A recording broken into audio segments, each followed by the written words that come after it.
Hello, everyone, and welcome to the Riverfront.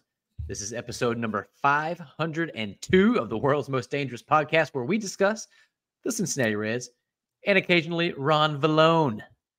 I'm your host, Nate Dotson. With me this week is someone that longtime listeners, or I should say recent listeners and viewers, have probably never seen before. It's your favorite and mine. It's Chad Dotson. Chad, how are you, brother? I'm good. I've been having some withdrawals from not being able to join you in recent weeks. Not since the big 500 episode. We'll maybe talk about that in a moment. But good to be here. Happy to be talking to these Cincinnati Reds again, despite some disappointing recent results. But I'm still optimistic. Plenty of time left. Yeah, it's kind of weird. You meet Joe Farsi in person, and suddenly you stop coming on the podcast. I don't know what that's about. I said I'm out. Before we get into the nitty-gritty, I would like to say that if you're watching on YouTube, go ahead and hit that subscribe button. That's super important to helping this podcast grow. If you want to help us grow. If you don't want to help us grow, then don't do anything. But if you listen to the audio versions, why not give us a little subscribe action? You can hear our voices every week, along with the voices of Joe and Greg and Tim and Ben, and just all kinds of good people. Now, we are all the places where you can find the things. But most importantly, we could not do this without the Patreon family. They are our lifeblood, and we appreciate all y'all so much. If you too want to join the family, you can do that over at patreon.com/riverfrontcincy, or for a couple bucks, you can talk about collectibles and comic books with Tim Daniel in your own private Slack channel. Listen, deal of the century. Unbelievable value right there. Incredible. So I guess we do need to talk about this baseball stuff. Right now, as we're recording this, the Reds are at 79 and 75. That will not change because they are off today. They are, I think, 7 games back in the Central. They were when I wrote this note, and they are currently 1 game out of the final wild card spot. That could change slightly based on the result of the Cubs-Pirates games today that has Reds fans very conflicted nationwide, having to root for either of those teams. But I don't know. Just quick vibes check, Chad. How you feeling? It's a weird vibe right now. It's, they lose 2 out of 3. We'll get into it, I guess, to Minnesota. And I don't know. It's like the Reds are in the playoff hunt. They're legitimately in the playoff hunt. So this should be the most nerve-wracking time that we've had in a long time. And it actually is in many respects. But it's a weird feeling for me. It's a mixture of, oh man, they should be better. They should have done more to get this young, fun team to the finish line. It's a mixture of, boy, the pitching and the offense. It's really not great most days lately, but there's also, I heard some people saying that the final game of that Twin series is must win. And it's not, it wasn't, it would have been great. It would have been great to have that one, but it's just a weird time. I don't know how to explain it. Every game, it feels a little like a playoff race, as I recall it, but I'm struggling to come up with the words for how I'm experiencing this. And I'm not sure. But good vibes only, I guess, is what I'm gonna lean into, because it's they're a game out of the playoff race. Now there's 2 teams ahead of them. It's not going to be easy, but it wasn't must win. They still have time. There's still 8 games to go. But man, we're running out of time to grab this thing. But that means the last 8 games are going to be fun, I hope. Yeah, I think it's really fair to say and important to point out, because this is something that I've been noticing all across Reds fandom, is that the feelings about this team from, let's just call it pre-trade deadline, when they were in first place. No commentary on what happened at the deadline. I'll get into that later. Compared to now, are so different. Some of that, like that exuberance, that positivity that was ever present, isn't there anymore. And I'm not entirely sure why. I do want to try to unpack that here in a little bit. But I'm trying to temper juggle these emotions, because I am so pumped to be in a playoff race. But I'm so annoyed with the roster, the lineups that keep getting run out every day. And I'm excited about the chance to play the Braves or Brewers, but also terrified of what might happen against a really good Major League club in the playoffs. So definitely going to lean hard on the good vibes only train. We are keeping the positivity. They have some work to do. They no longer control their own destiny, but it's a weird time in Reds land. I think that you did a better job there. I was kind of bouncing around trying to explain this, and I think that's a pretty good description. It should be like this most exciting time we've had in a long time. They're literally one game out of a playoff spot right now, but there's this thing where it's just they kind of squandered this opportunity. They were in first. You talk about being 7-8 games out right now of first place. They were in first place at the trade deadline. They were literally in first place. And so I'm trying to kind of forget that. I'm trying to, or not focus on that, because there's still a chance for the playoffs, a real chance, not like a pipe dream chance. Well, and the fact remains that all they have to do is make it. Anything can happen once they make it. Yeah, exactly. But they are limping to the finish line. They are struggling to get across this finish line. It has been an ugly month in a lot of ways. And the fact that they're still in it is a mixture of, well, MLB has expanded the playoffs, and the league is outside of Atlanta really is sort of mediocre in some ways. But also it's just, they're good, but they're not great. And so to those that say, well, next year's supposed to be our year. Okay, I guess. I hope. But I hope we have a question coming up about that. Then I have some pointed thoughts about that.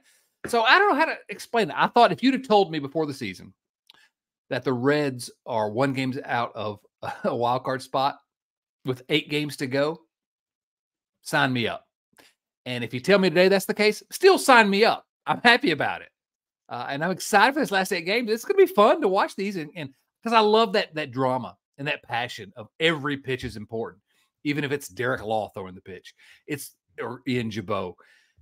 I love that. I'm excited for these last 8 games. I'm as excited for these last 8 games as I've been for Reds games in a long time. But there's this weird kind of malaise over, man, they could have been so much more. They were in first place. And so I'm trying to ignore that part of it. I'm just trying to ignore it. It's difficult, but I'm trying. Well, ignore it for a little bit longer, because I want to come back to that. I had a thought that we hadn't really discussed on this podcast that I want to throw your way here in a little bit. But before we get there, it just occurred to me, as you said, you haven't been on here since the live show. What were your thoughts on that? Can we talk about it for a moment? I sure had a good time. I had too many good times in the form of a 16-ounce cup. I do want to talk about that, and I feel bad that I've not been on here since then, because that was as much fun as I've had in a long time on the podcast or Reds related. I made my triumphant return, 2 games at the Great American Ballpark. My whole goal was to see Joey and Ellie on the field at the same time. Did not happen. He played the day after our live show. But that was a good time. That was, for those of you that were there, thank you so much for coming. I mean, we had people that came from a long way away, and I don't know why you would do that, but I can't tell you how much that means to me to be able to meet some of these people that whose names we've seen, whose names sometimes we say on our viewer mail, and to get to talk to you in real life. And then besides those of you that came, and that place was kind of rocking a little bit. It was a good crowd. I was concerned. This is me. This is the way I think of things. Oh no, we're going to throw a party and nobody's going to come. But people came, and it really it brought a tear to my eye in some ways. But besides just the people that came, getting to hang out with our Riverfront crew, because we've never all been in the same room together until then. As a matter of fact, you may be surprised to learn this. I've not been in the same room with Nate since Nate was 7 years old. We've literally never been in the same room together. But that's by choice. That is by choice. We don't like each other off camera. The oldest brother, little brother dynamic. He's like, I'm not the favorite anymore. Exactly. But no, getting to we joked about Joe Farsinger earlier. We're getting to see Joe, getting to see Tim. Tim is just Tim's pure. Tim is such a good guy. Good. The fact that Carlos showed up even after I, kind of dissed him in Texas a few months back. Bill Chris Garber didn't make it onto the show. He got there a little late, but hanging out with Chris. That's always fun to hang out with Chris. He's one of my best friends, one of my favorite people. I don't know. It makes me want to do 550 and 600 and 650 and 700. It makes me want to do that again just because it was just a fun time. Yes. Okay. We had some audio issues. We got some things to work out before the next one. Whatever. The Reds I lost had an both absolute games. blast. The Reds lost both games. So maybe we shouldn't do this again. But I don't know. I wanted to take a moment to thank people for showing up, to thank the Riverfront crew for making it such a fun time. And I don't know. It was a blast. So I don't know if there's any other thoughts other than what you've already said about it, but I don't know. It was a good time, and it was good to finally see you again in real life. Now we've gone on at length, and really, really looking forward to doing that again.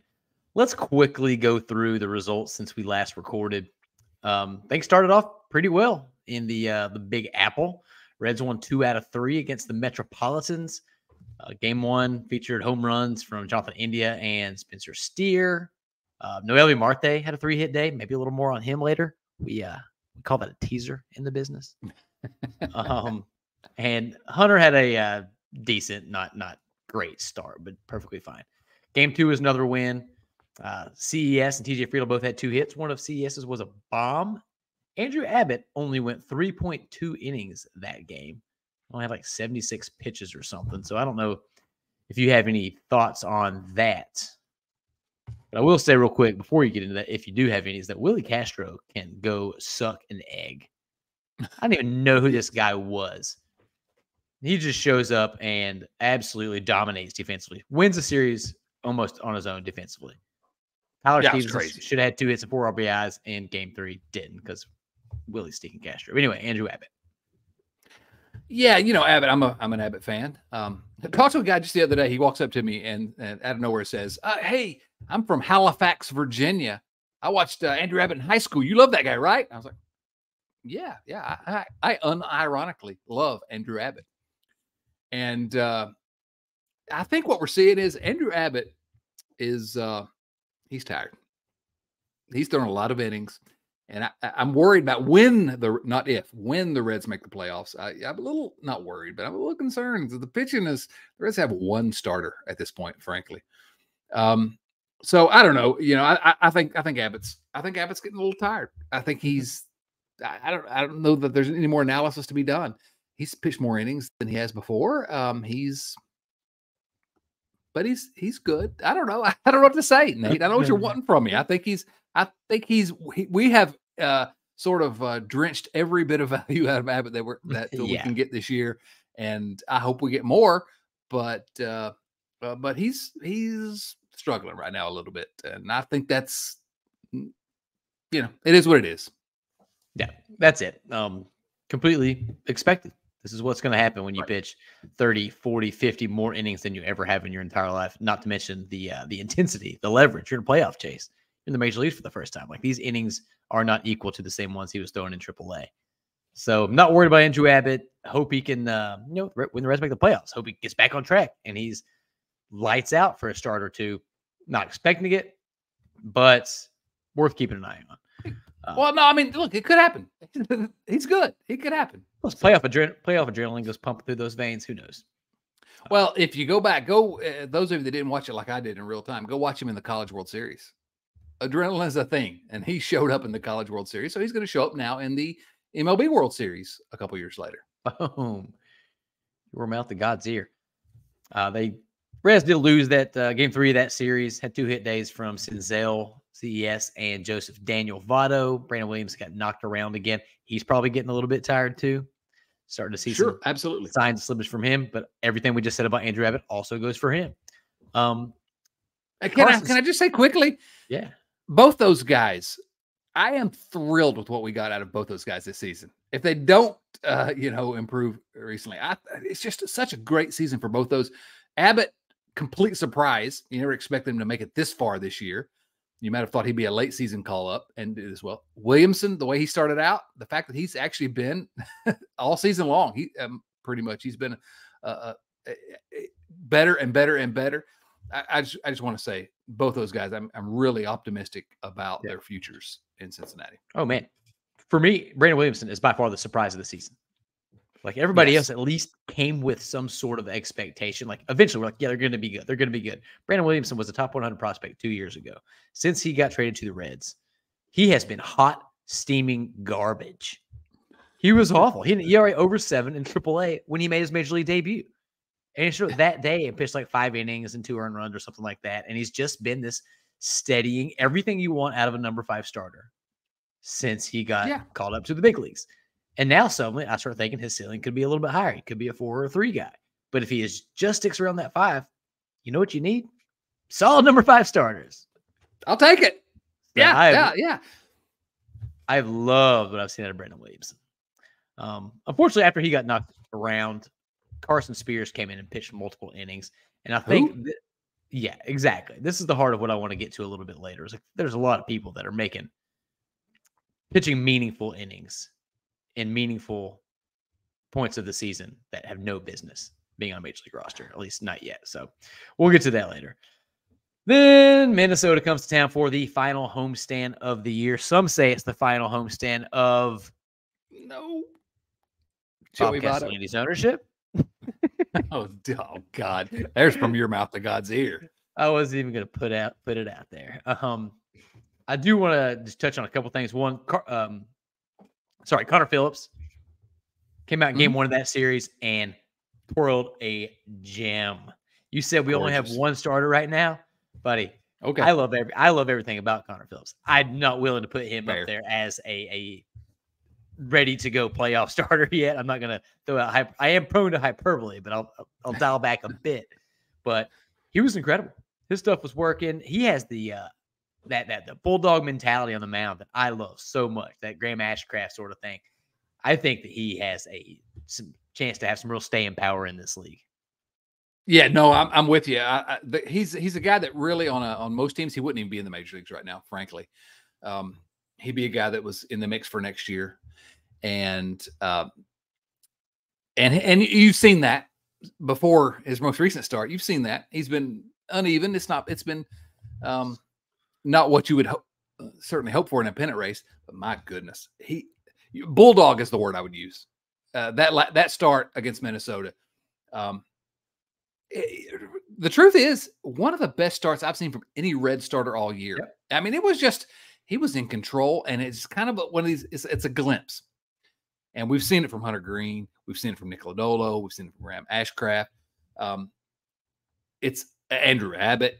You've seen a glimpse of, at their best, what they could be, and he's not at his best yet.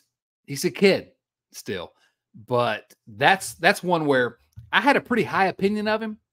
And then I watched that start and I was like, oh, maybe this guy could be even a little better than I expected. So I'm with you. It was that was just fun. That game in the past week, that was by far the most fun I had just because of Phillips. Yeah. Pretty can I ask you a question? Is he the best player named Phillips in the history of the Cincinnati Reds? I wish there was an alarm to set the trolls loose.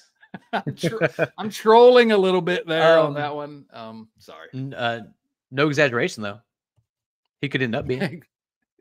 Well, now that's it. If he ends up being the best Phillips in Reds history, oh my. That's a big deal because there's another guy named Phillips who was okay. Kenny Phillips from the 1940s. Go look him up. Kenny Phillips. Legend. Game 2 of that stupid Minnesota series was a bullpen day. Let's do it. Why are we having bullpen days? Why are we having bullpen days in the last 2 weeks of a season when your Reds, they're not mine. They're not my Reds. They're yours. are in a playoff hunt. We are trotting out Fernando Cruz as a starter, followed by people like Derek Law. Then Ben Lively comes in and does what Ben Lively does, which is give up some runs. No shade against Ben Lively. He did an admirable job with what was asked of him this season. No doubt. It blows my mind that this team they had 2 bullpen days in like 4 or 5 days. How do you consider yourself a serious franchise When you don't have enough starters to compete for a season.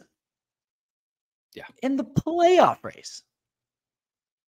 It is so frustrating watching this race, the excitement of this. And this is why I was kind of what I was getting to earlier. Why the enthusiasm seems to be down. Why there were only 15,000 people at Great American Ballpark on a Friday night. Because we're starting Fernando Cruz. And I think Fernando Cruz is awesome. I love Fernando Cruz. He's a heck of a reliever. He should be relieving the starter. Yeah. This is it goes back to what we were talking about earlier. This is the reason why, I don't know if conflicted is the right term, but it's why this feels different than a real playoff contender. And first of all, it's embarrassing. It should be embarrassing for everyone that they're having bullpen days in the middle of a pennant race, because you have a bunch of guys, even these bullpen guys, but they're all busting their rear ends. They want to get to the playoffs. They're playing hard. They're trying the best they can. And some of these guys have been betrayed by ownership and management. And I know I'm a broken record on this, but I don't know how you can look at it any other way. For all the praise that Nick Krall deserves for the moves he's made to get the Reds where they are, how do you not see it as an abject failure that in a pennant race? Now, again, we're not going to talk much about the trade deadline, but he failed at the trade deadline to improve this team, to give them a chance to be there. Now we're still kind of hanging around there. How do you not see it? I like to pepper in and remind everybody that he also, it's not a trade deadline or bust thing. He could have done this in the offseason.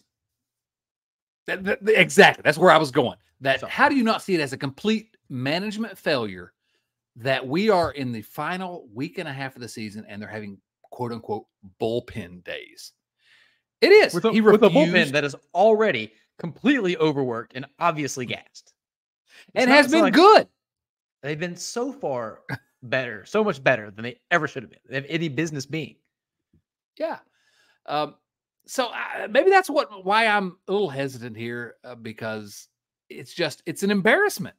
This is a professional sports franchise whose goal should be winning championships. Their goal is making money, this ownership group. But if you win championships, you make money. And I don't know. I don't want to smack them around too much, but gosh, what could have been is the thing with this team.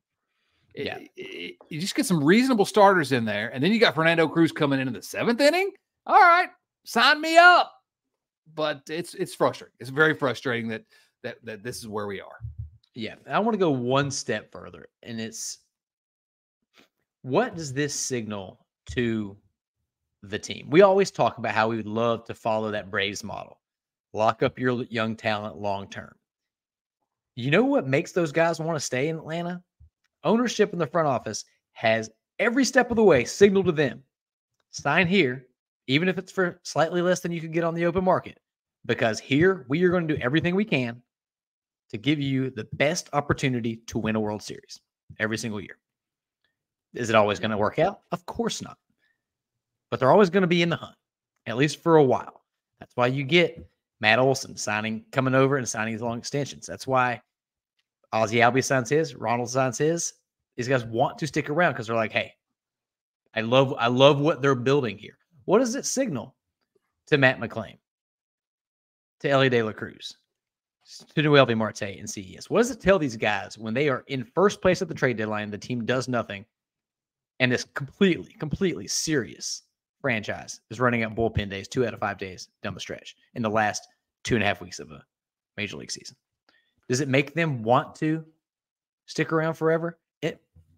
And of course, it's baseball, it's business, it's money. You put the offer in front of them, there's a good chance they sign it.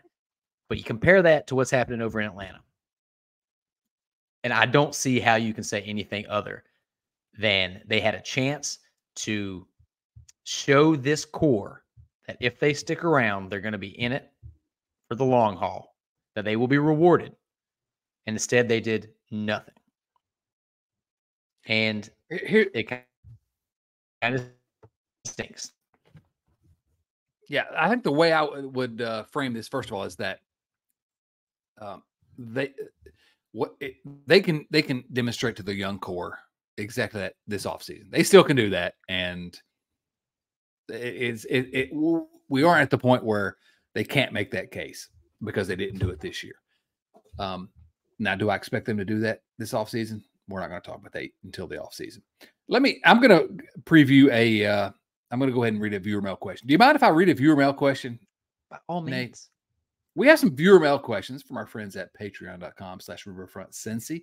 That's patreon.com/riverfrontcincy. This one comes from our friend Jordan Salisbury. By the way, I think I've mentioned it before on here. I love his steak. Very good. Jordan Salisbury asks this. Sorry I missed the live episode. It seemed like a blast. Yeah, it was a blast, Jordan. I kept waiting for you to show up. What's the deal?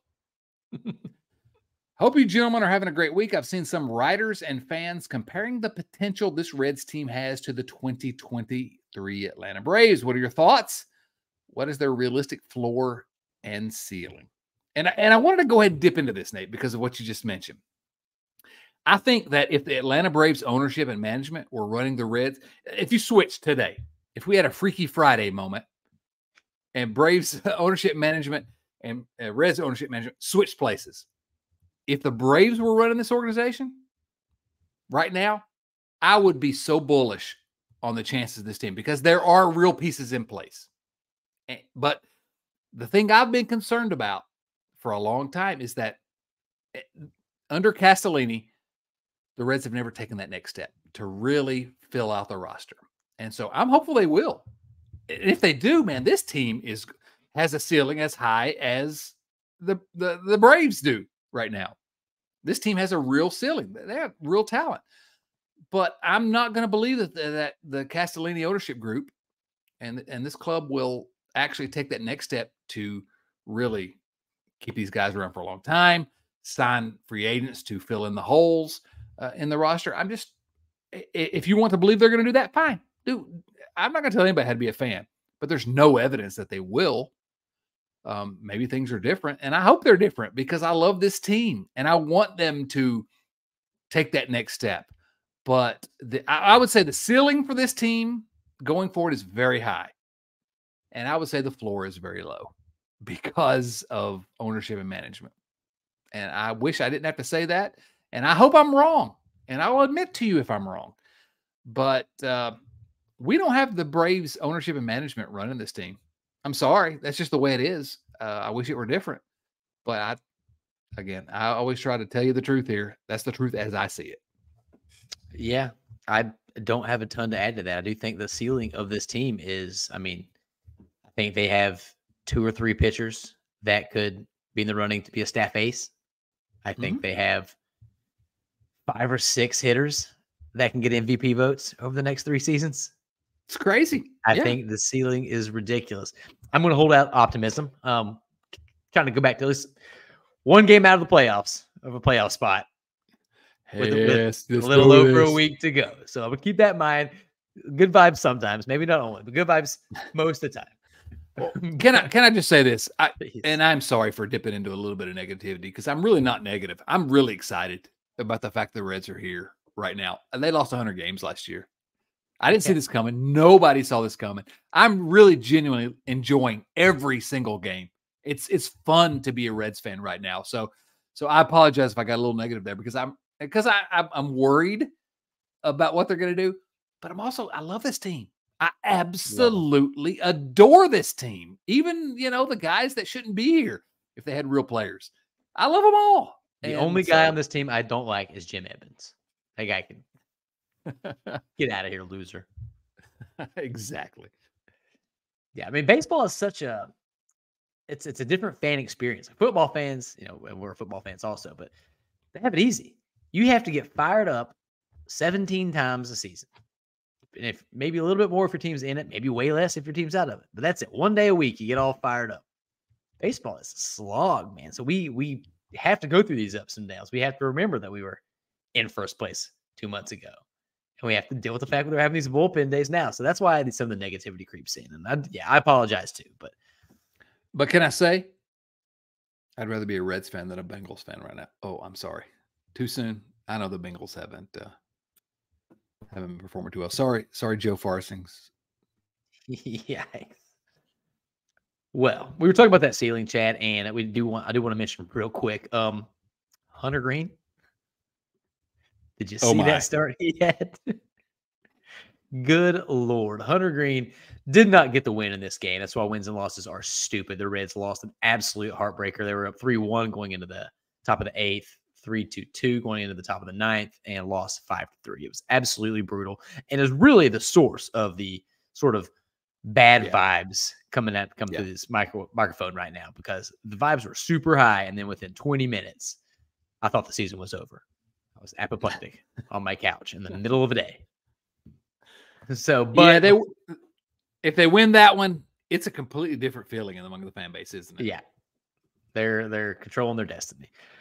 But before all that negativity happened, Hunter Green came out and pitched one of the best games you're ever going to see anybody pitch. As a matter of fact, it was the first. He had quick stat line: 7 innings pitched, 14 strikeouts.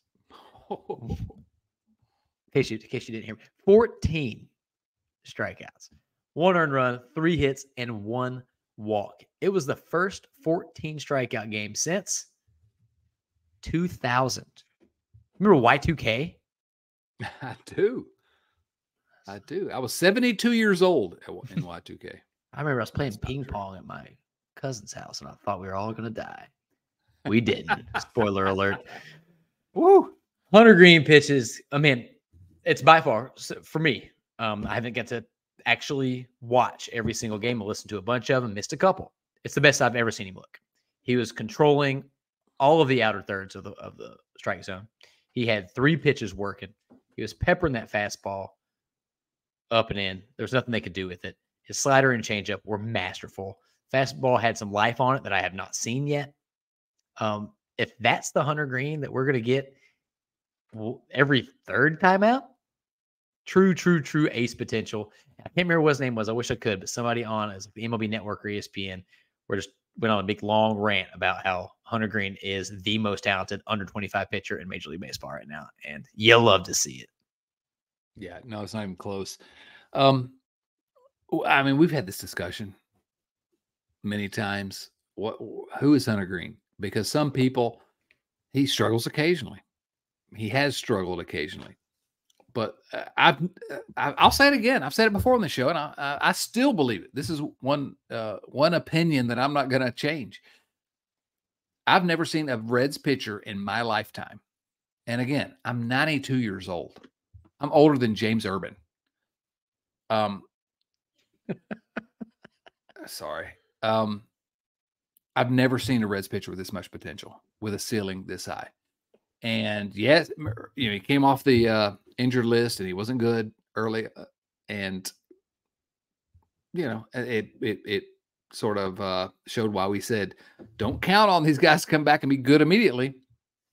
But what I saw was an ace. And what I saw was not just an ace, that he could be a Reds ace, but a guy that can do that can be the best pitcher in baseball.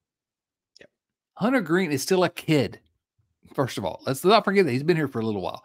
He's still a kid, and there's no reason to, he may not be the best pitcher in baseball ultimately, but there's no question whatsoever. He's still as dynamic, still as talented as he was the day that the Reds drafted him in.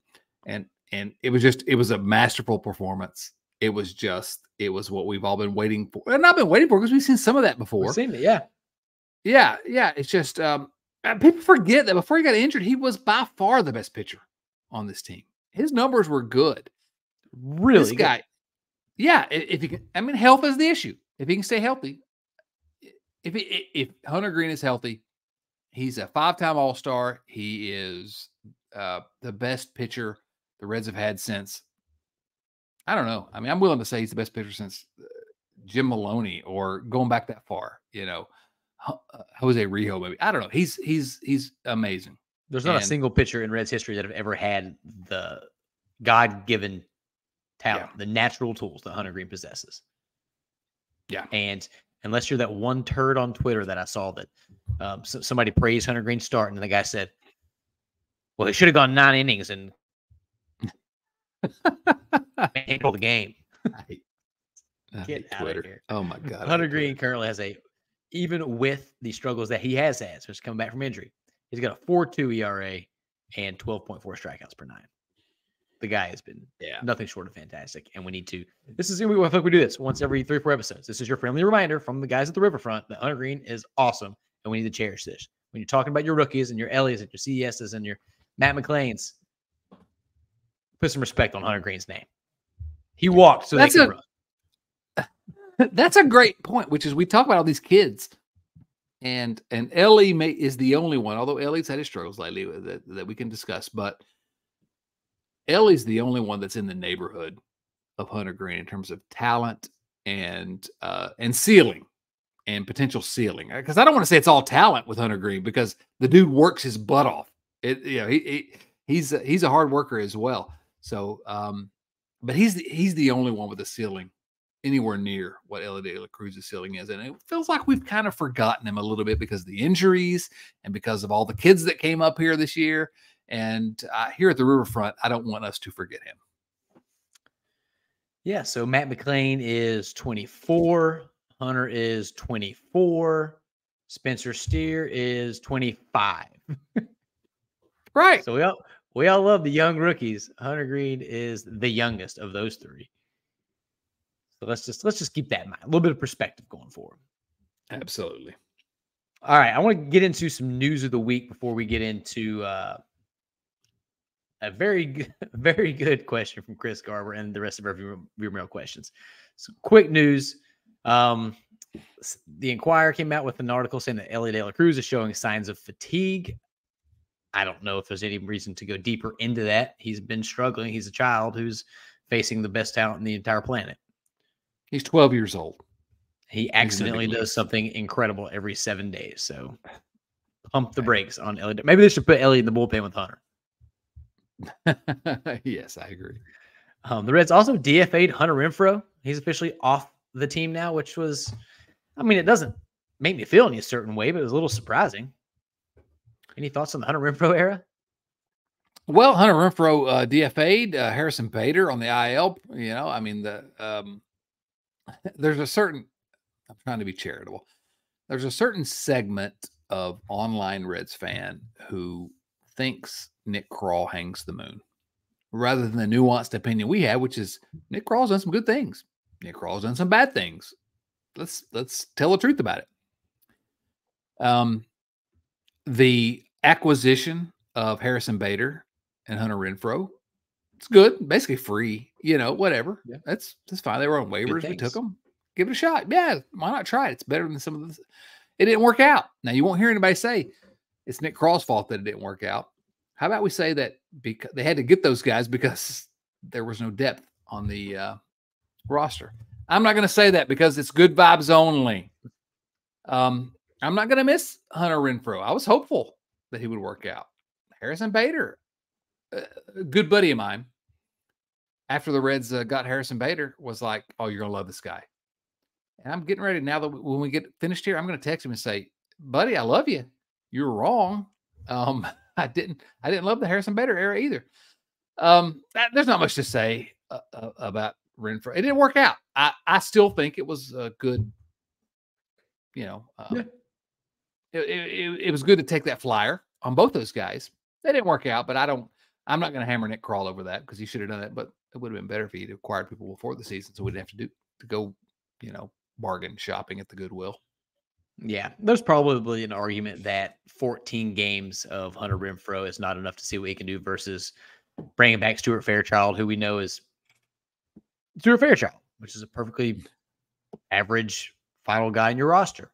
Stuart Fairchild is Hunter Renfroe, by the way. I mean, I'm not ready to make the argument that he's better than Hunter Renfroe. I've never seen him on the field at the same time. They might be the same person. It's possible. So I don't know. It doesn't move the needle too much either way. So we already spent too much time talking about it. The best news of the week, we talked about Graham Ashcraft being shut down last week, so we don't need to get into that anymore. That hurts my soul. But Matt McLean does look like he is nearing a return and could be back in the lineup as early as Tuesday. Can't come a moment too soon. If he comes up and the Reds win out because he brings that spark and that sort of electricity that he has so often done to the lineup. Let's go, because I think it is that this lineup, when he is in it, it just fills out so much better. Especially the way Noelvi Marte has been swinging the bat lately. CES has been swinging the bat. They can put out a really, truly terrifying lineup 1-9 if David Bell or whoever is in charge of these lineups doesn't screw it up. Yeah, we're going to have to talk about David Bell. Which brings us to our second viewer mail question from friend of the show, friend in real life, all-time good guy, best hair on the riverfront. Chris Garber asks the question: is David Bell a good manager? You want to bat lead off on this one? Yeah, I mean, I will, because as happens so often, I got a little bit embarrassed online this week. My column this week at Cincinnati Magazine was about David Bell, and actually, I stand by every word that I wrote about David Bell in that piece. It was essentially saying that, look at the pitching David Bell's been given. Look at how he has been able to sort of manage a pitching staff that requires bullpen days in the final 2 weeks of a playoff race.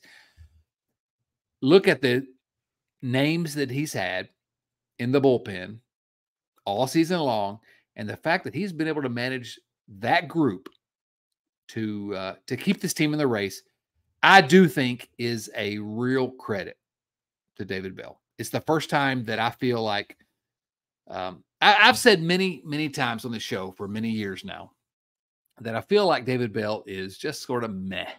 He's just sort of whatever. He's not good. He's not bad. And I still think that's probably true because he does some dumb nonsense.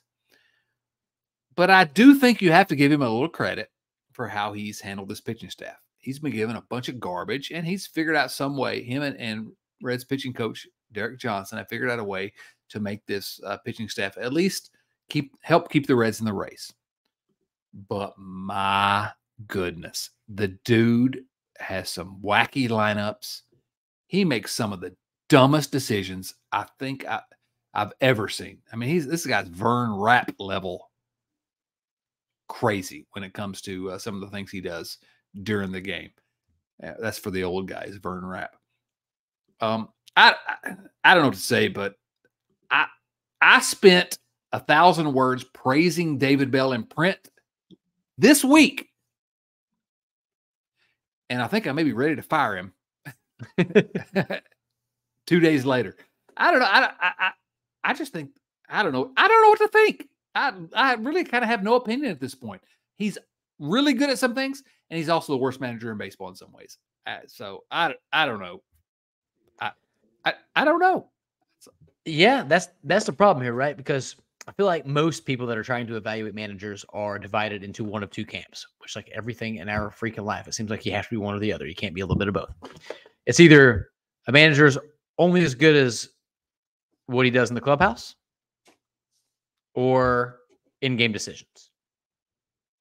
David Bell may be very good in the clubhouse. He has gotten this team to play out of their gourds. Whether he's responsible for that or not, I don't know. We tend to judge managers based on how the guys on the field play, regardless of what they do.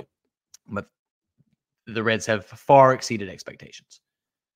So one half of the equation, sure, he's done a fantastic job. Why you wrote the article. The other half of the equation has caused me to experience a fury that a human being should never feel when we're talking about a game. His commitment to platoon splits without looking at any sort of recency. His unwillingness to bat the better hitters higher in the order. His unwillingness to bat the bad hitters lower in the order. His unwillingness to almost admit defeat when something that he decided was going to be, he was going to try just doesn't work. The way he will not start lefties against left-handed pitchers, but then he won't pitch hit later in the game. Or he will. He'll pitch hit for the good hitters, but he won't pitch hit for the bad hitters. That's crazy. It drives me nuts. So I think David Bell should warrant manager of the year votes. He might, if the Reds make the playoffs, he might even be the front runner for the award. But I tell you what, man, if they fired him tomorrow, I wouldn't shed a tear. I'm with you. Listen for a second. You know, I have only recently dipped my toes back into the Twitter sphere in the last day or two, and I saw that, and I don't know why you did that. No, I'm probably going to step back, but I did see that you had a one of the best tweets I've seen. Well, it's the best tweet I've seen in the last month, mostly because I haven't been on Twitter. I'll take it. But I really liked it. You said there are a lot of David Bell haters out there, but even y'all got to admit, no one, and I mean no one, gives their hottest hitter a day off like David Bell. See, you act like you're praising him. You kind of, I got him. You kind of, I roped him in. Misdirection. I literally tried in print to defend David Bell this week, and within like 8 hours, 10 hours of me defending him, I was like, "What in the world was I doing?" Because he does smart things and he does dumb things. And I think maybe the ultimate answer is he's just kind of average, like we've been saying for a long time. But good Lord, he frustrates the crap out of me. I just wish he would be average for other reasons. He's average because he's got two extremes going. And they're both working out to meet in the middle. Why can't he just be in the middle the whole time? Don't go all the way with the platoon stuff. Keep your hottest hitters in the lineup. Don't go all the way with... I don't know how this works. I've never been a major league manager. I once managed a summer league baseball team and been really happy because they executed a hit and run. That's the extent of my managerial experience when I was 18 years old. It's probably really difficult, but my goodness. I mean, I've got a lot of friends in my life that are fans of other franchises, and they do not feel about their managers the way I feel about David Bell. To be fair to him, I wonder how much the front office is dictating lineup decisions, because that's what happens around baseball these days. I'm glad you brought that up. That's a very fair point. But if the front office is, first of all, the front office is not dictating necessarily late game decisions, which are insanity. But if the front office is, whether it's front office or David Bell, how do you justify the fact that Will Benson can't get in the top two spots in the lineup? I mean, you know me, I'm the world's #1 fan of Will Benson. It's true. But I don't understand what he needs to do. The dude gets on base. I don't know. They're just very curious decisions. And here I go again I'm not thinking being negative, but I don't understand. I just don't understand. I've been watching baseball for a long time, and these are things that I just don't understand, and I'm willing to admit. Yeah. Well, and it's worth discussing just because there is a chance that he's going to win Manager of the Year, and that's interesting considering half a fan base would love to see him fired. So whether it's justified or not, it's worth talking about. You can make an argument for him as Manager of the Year. You can make a real argument. You can also make an argument for him as one of the 3 worst managers in the league. It's a crazy thing. He's the worst over manager. He just overmanages all the time. All right. More viewer mail questions. Again, these come from our friends at patreon.com/riverfrontcincy, where you too can join the family. Next question comes from the Reds. This one, it's a good question, and it hurt me a little bit. But Woo asks, why aren't you going to see Joey Votto's potential last game in a Reds uniform at GABP? And why is that excuse absolute BS? Woo, what I will say is I wish we had scheduled the 500th episode podcast for this coming weekend. If I could go back in time, especially knowing that we were not going to get to see Joey, I would do that in a heartbeat. Otherwise, we live in Virginia, and it's expensive to fly to Cincinnati and get hotel rooms, and we don't have enough Patreon subscribers. So that's all I got. I wish I could be there. But I take umbrage with it. You claiming this is, well, you said potentially, but it's not going to be the last homestand of Joey Votto's career. That's what I was going to say. I hope it's not. I desperately hope it's not. I think it probably is. You And the fact shut the your Reds haven't you honored shut your him, handsome mouth. that's fair. It's completely fair. If it is his last one and the Reds haven't honored him, this is as unforgivable as anything the Castellini regime has done. I'm with you. I wish we had scheduled our live episode around this weekend. That's a regret. Hindsight. Right. So am terrified of how this could play out. me too. If they limp to the finish and miss the playoffs, because once again they did not get the talent to surround Joey Votto with, and then he never wears the uniform again. We'll talk about it at length here at the Riverfront. So, Woo, thank you for making me want to cry in public. Woo's good at that. Woo's good at that. He makes me cry a couple times a week. But you're right, Woo. The excuse is BS. Everyone should be there. Sell out the stadium this weekend. Go, everyone. Go and cheer on Joey. Appreciate number 19. All right. Next question comes from. Okay, just quickly. Yeah. Sunday should be a sellout for Joey. It won't be. It should be a sellout in case it's Joey's last game, because he's one of the greatest players in the history of this franchise. Yeah. Also, it should be a sellout anyway, because the Reds are in playoff contention for the last homestand of the year. But if not for that, do it for 19. All right. Next question. Joey Gaditza, friend from Canada. Do the Reds get in? Yay or nay? Short and pithy. All right. We're on the spot. Sean Dawson, do they get in? Well, you just told everyone my middle name. I don't approve of that. But I'm going to say yes, they get in. And is that a prediction? I'm not sure it's a prediction as much as it's what I want to happen. But there's 8 games left. They're 1 game back. Yeah, there's a couple teams ahead of them. But if you think it's done because they lost 2 of 3 to the Minnesota Twins, get out of here. It's not done. We have 8 games of fun left. Watch them, cheer for the Reds, and yes, I think they're going to sneak in. I'm not ready to predict what's going to happen when they get in, but they're going to sneak in. Yeah, absolutely. The Reds are getting in. Good vibes only. Hash brown, good vibes only. Good vibes occasionally. All right. Next question from Jeff Eucler. I hate looking ahead when the Reds are in the middle of the playoff hunt. That said, is there any question that they are going to rationalize themselves that they have plenty of starters by next spring and therefore don't need to add any in the offseason? I'm glad this was asked. I saw Lance McAllister tweeted out a couple days ago, listed all the potential Red starters. It was like, how do we feel about the depth going in the next season? And like 3 of the dudes that were on there, I never heard of or had barely heard of. One of them was Lyon Richardson, who I'm a fan of, but I think is going to be a reliever. I'm terrified about that, Jeff. There's tons of questions. They're absolutely, in my mind. I shouldn't say absolutely because you never know. Hopefully they've turned a corner. But if I was a betting man and I had to put my money somewhere, they're going to say, we really like who we've got. We like what those guys showed us. That's who we're going to roll with. And they're not going to spend the dime. If all of those guys are healthy and pan out, then great. It's fine. But that happens to like 1 team a season.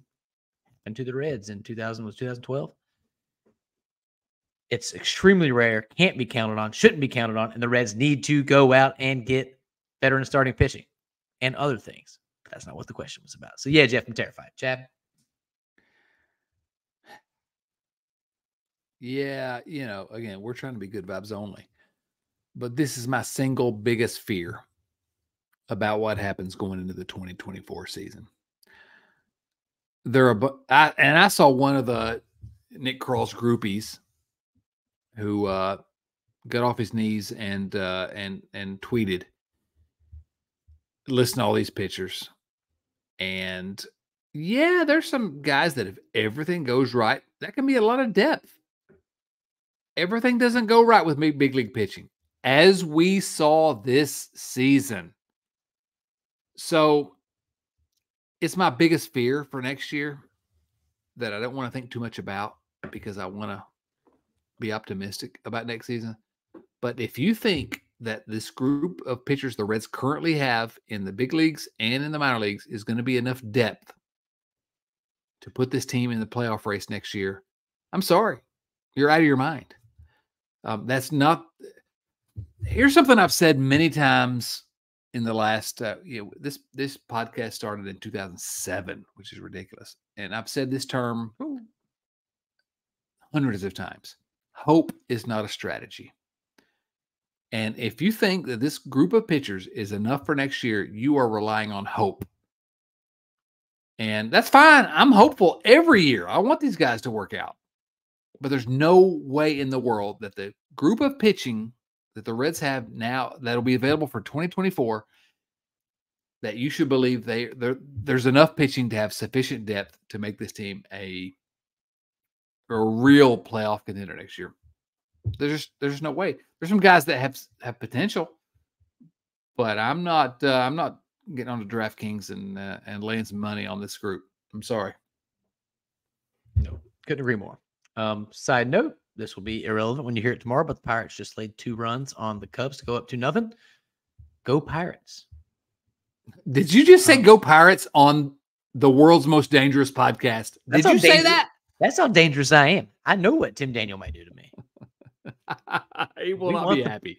We want the Pirates to win tonight. All right, next question comes from Rex Scott, the captain of Team Believe. Rex says, guys, let's hear your picks for all the playoff spots. Who wins both leagues and who wins the series? Also, if Nate is the worst now, what was he like when he was younger? I'm the oldest too, Chad, so I'll believe and understand whatever you say. That is in reference to me posting the request for viewer mail questions a little bit late today and referring to myself as the worst, which is true. I am the worst. But to get to the meat of the question, I don't know. You want me to start? Yeah, sure. Go ahead. All right, whatever. You're running things here. So American League, I got the Orioles going all the way to the World Series. I love this Orioles team. I think best case scenario for the Redlegs is that this season is what the Orioles did last year, and they make a big push next season. So that's what I'm hoping for. Also, the Rays out of the AL East get one of those wild card spots. In the Central, the Twins are going to pull that out. The rest of that division is hot garbage, and we won't see any of them until next season. Over in the West, it gets a little funky. I think they have a chance. I'm not sure on standings here, but I like the Astros and Rangers to come out of the West, and then I'm going to put the Mariners to get that final wild card spot over the Blue Jays, just because Gino Suarez. That's literally the only reason. Exactly. The National League, Braves and Phillies are both going to make the playoffs out of the East. In the Central, we're going to see the Brewers and your Cincinnati Reds. And then West, we're going to see the Dodgers, and I think the Diamondbacks are going to edge out the Marlins for that last spot. It's going to be between the Reds, Marlins, and D-backs. The Reds are going to take it. So after that, we'll see if I was putting money down, Chad, I would go Braves, Orioles for the World Series with the Braves winning. But I'm going to go Reds, Orioles. Reds winning in a sweep with Carson Spears taking the bump in Game 4 to shut him down. That is so funny. That's where I was going to go. Orioles, Reds. Yeah. No, I think what you said about the Orioles, and this is my dream for next year's Reds, is that they follow the Orioles trajectory.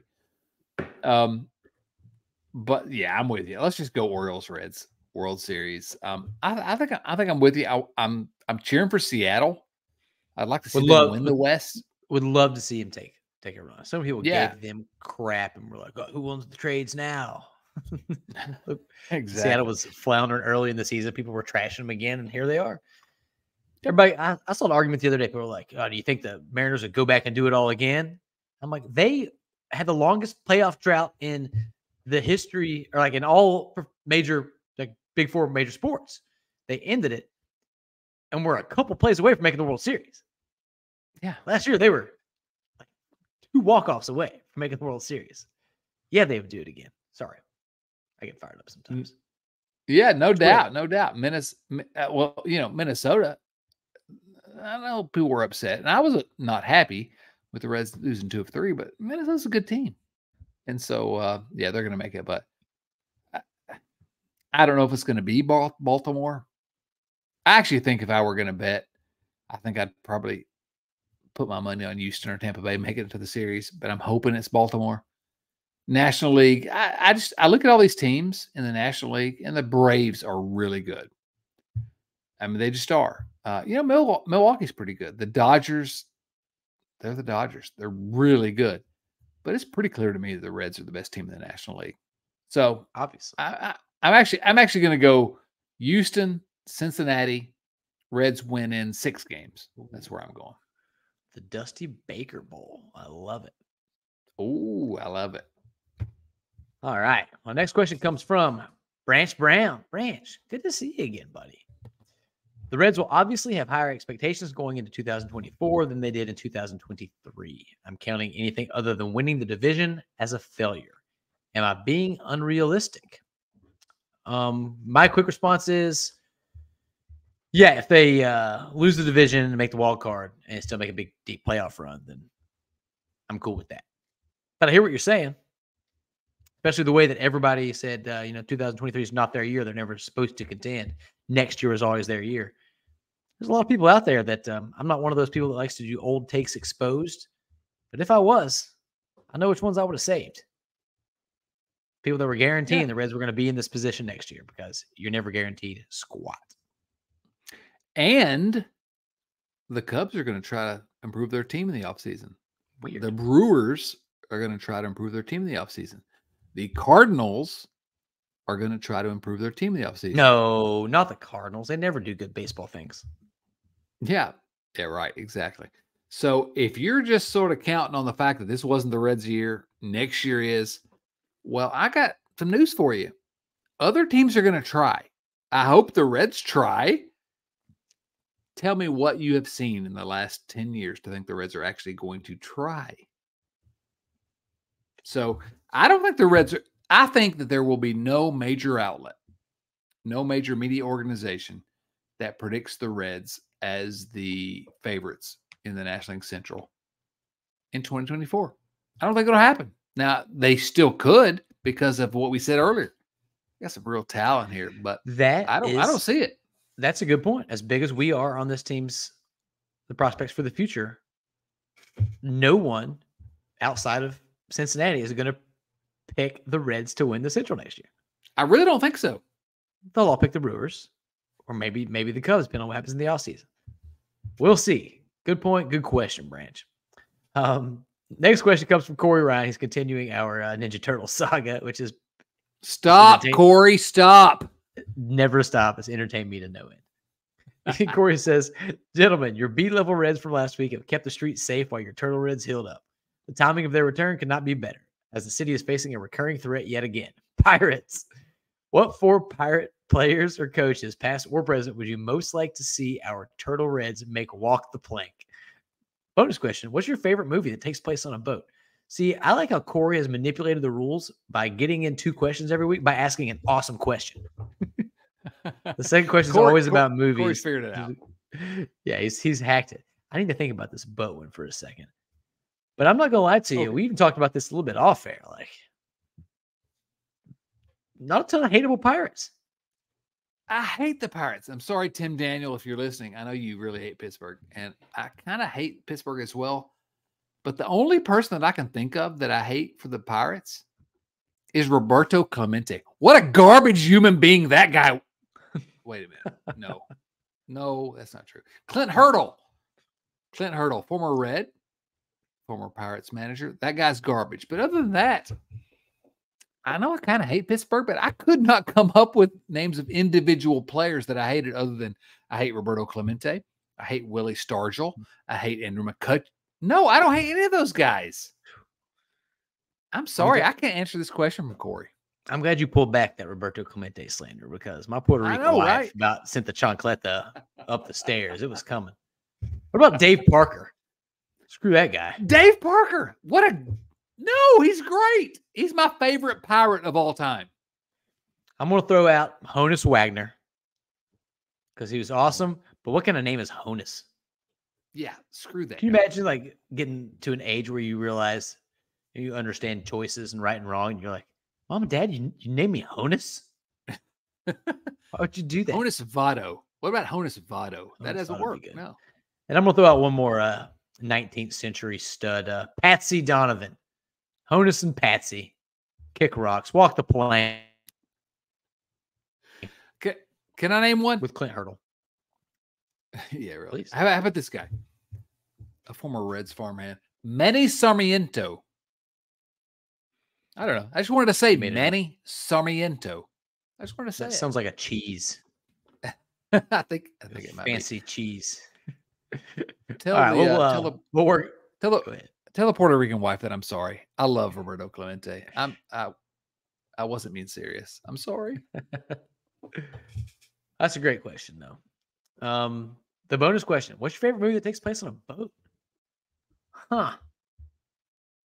Well, let me say this: my least favorite movie, literally of all time. I think the worst movie I've ever seen took place on a boat, and it was Waterworld, the Kevin Costner disaster. Literally the worst movie I've ever seen. My favorite, probably. Ooh, I got it. Master and Commander is what I would say. 100%. Are you going there too? Yep. Give me a second. Absolutely. Russell Crowe. Without question.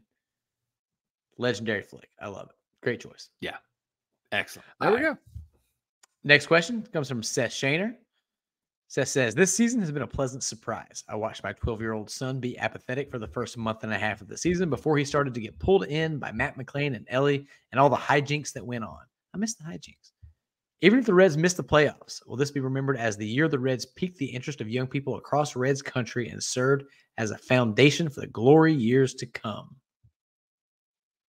Can I take the lead here? Yeah, please, please. I hope so. That's sort of what we were talking about earlier. It depends on what happens going forward. But I'm kind of desperate for it to be the kind of the 2009 season of the previous good Reds, for a similar reason that Seth says, which is my son, who's a little older. He's 18, but he got back into the Reds, and I thought I had given up. He was like, "The Reds are trash, Dad," and he wasn't wrong. And he got back into them because of these kids. And so, personally, it's kind of a personal thing for me. I hope this is like the opening salvo, because it'll make me happy to see my son really kind of sort of I don't know what the word is, but he'll be a real Reds fan. He'll really get into him after some bad seasons. I fear that it's going to be the same as what we've seen, which is it's going to tease him, and they're going to go back to being the Reds. But I want it personally, not for me as much as literally for my son, because I mean, to see him like posting Ellie De La Cruz pictures on his Instagram, I like, I can't believe it. This was not possible 12 months ago. So I hope so, Seth. I hope so. Yeah, 100%. I think I'm going to keep the good vibes going and say that it absolutely is. That the yes, we talk about what ownership and front office has done in the past. They've never had an opportunity like this one. So true. I'm going to lean into this being uncharted territory that they absolutely handle correctly. And if I'm proven wrong, then I won't be shocked. But if I'm proven right, then let's freaking go, man. Bring it on.